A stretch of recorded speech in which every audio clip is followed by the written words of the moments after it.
आपकी एक बात बोलूँ तो जो लोग ये बोला करते थे कि ये शहर 2 जलसे का है, उनको निकलना पड़ गया।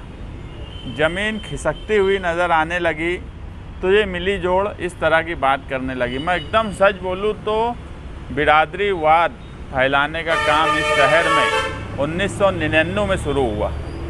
उस वक्त उसमें एक अहम हिस्सा आज के एमएलए मुफ्ती मोहम्मद इस्माइल कासमी साहब का था, जिन्होंने 1999 में उस वक्त के कांग्रेस के उम्मीदवार शेख रशीद साहब, जिनके लिए फतवा निकाला निहाल साहब के खिलाफ और उनको वोट दिया जाए। और ये जोड़ी उस वक्त से इस शहर में 2 बिरादरी को आपस में बांटने का कामकाज की है। ये लोग जानबूझ के ऐसी, जब इनको लगा कि अब कोई तीसरी ताकत 25 साल के बाद इस शहर में खड़ी हो रही है, शहर उसके साथ जुड़ रहा है, तो ये एक सोची समझी प्लानिंग के तहत बोला गया जुमला है। ये मैं अगर दावे से बोलता हूँ कि इसमें आसिफ शेख और मुफ्ती साहब ने मिलकर सिर्फ़ और सिर्फ समाजवादी की ताकत कमज़ोर हो और शहर को फिर से 2 बिरादरी में बांटा जाए, इस मकसद के तहत ये लोगों ने मिलकर इस तरह का जुमला बोला। और ये इसी तरह की पॉलिटिक्स से इस शहर में 25 साल से कर रहे हैं। निहाल साहब के वक्त कभी बिरादरी के नाम पे इलेक्शन नहीं हुआ, बिरादरी के नाम पे वोट नहीं हुई। इस शहर का बुनकर, इस शहर का मज़दूर, इस शहर का वो गरीब जिसको अपनी ज़रूरत है, इस मुद्दों पर इलेक्शन हुआ करता था। और जब ये सवाल इस शहर में गूंजने लगा कि 25 साल में इन्होंने क्या किया, 25 साल में इन्होंने एक स्कूल नहीं बनाई दोनों ने मिलकर। मैं हमेशा बोलता हूँ एक स्कूल अगर इन्होंने बनाई हो तो ये आए और बोले। जब काम करने की बात आई कि तुमने 25 साल में इस शहर को क्या दिया, मैं बोलता हूँ कि आसिफ शेख अगर इस फ्लाईओवर ब्रिज पर खड़े होकर ये बोल दें कि ये मेरा कारनामा है तो मैं मान जाऊँगा। ये उनका बेवकूफ़ी वाला काम था। लेकिन जब लोगों को ये लगने लगा कि अब इस शहर को तीसरा नुमाइंदे की ज़रूरत है और शहर के लोग ख़ास तौर से बुनकर बिरादरी उस नुमाइंदे के साथ जुड़ने लगी, तो ये इस तरह का फितना छोड़ा गया है। ये फितने को ये मालेगांव शहर दफन कर देगा।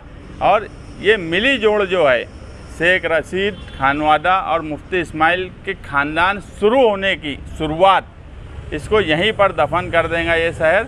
मैं हमेशा बोलता हूँ कि ये दोनों ने मिलजुल कर इस शहर को 25 साल लूटा है। और कई मिसाल है इसकी। 1999, 2004, उसके बाद जब नदी का 2007 में मुफ्ती साहब इस इलेक्शन में सियासत में आने की सबसे अहम वजह जो थी, जब शेख रशीद को ये लगने लगा 2007 में कि नदी का वो पार असम्बली कॉन्स्टिट्यूंसी से अलग होने वाला है, तो उनको ज़रूरत पड़ी कि निहाल साहब को कमज़ोर करने के लिए किसी को लाया जाए। ये खुली किताब है साहब। आज सलीम अफसरा ज़िंदा है, हमारे अतीक महिंद्रा साहब, उनको अल्लाह जन्नतुल फिरदौस में आला मुकाम दे। ये सब लोग इसके गवाह हैं कि इनको किस तरह से लाया गया। जब जब वक्त पड़ा कारपोरेशन में लूट मार का, उस वक्त मुफ्ती साहब ने उनका साथ दिया। और शेख रशीद और खानवादा या आज जो आसिफ शेख उनकी लीडरी कर रहे हैं, उनको एक बात का अच्छी से इल्म है कि इनके साथ तालमेल बनाकर काम किया जा सकता है। आप देखेंगे 2019 के इलेक्शन में जिन जिन लोगों ने काम किया मुफ्ती साहब का, सब लोगों को तकलीफ़ दी गई, मगर मुफ्ती साहब के घर पे उनकी औलाद को या मुफ्ती साहब को किसी किस्म की तकलीफ़ नहीं दी गई। यहाँ तक कि उनके भ्रष्टाचार के ख़िलाफ़ भी एक लफ्ज़ नहीं बोला जाता, ना ये उनके ख़िलाफ़ बोलते हैं। अगर अब्दुल मालिक पे फायरिंग हुई, मैं जेल में गया, कंपाउंड वालों पे भी हमला हुआ, वो भी परेशान रहे। जो लोग एजाज बेग के घर हमला हुआ, तो आप इसको क्या समझते हो? ये मिली जोड़ नहीं है कि जो लोग मुफ्ती साहब का काम करते थे वो सारे लोगों पे हमले हुए, सारे लोगों को जेल भेजा गया, सारे लोगों के ख़िलाफ़ कोई ना कोई तरीके से उनको परेशान किया गया। मगर मुझे बताओ, मुफ्ती साहब को परेशान किए? मुफ्ती साहब के किसी भाई को परेशान किए? मुफ्ती साहब की किसी औलाद को परेशान किए?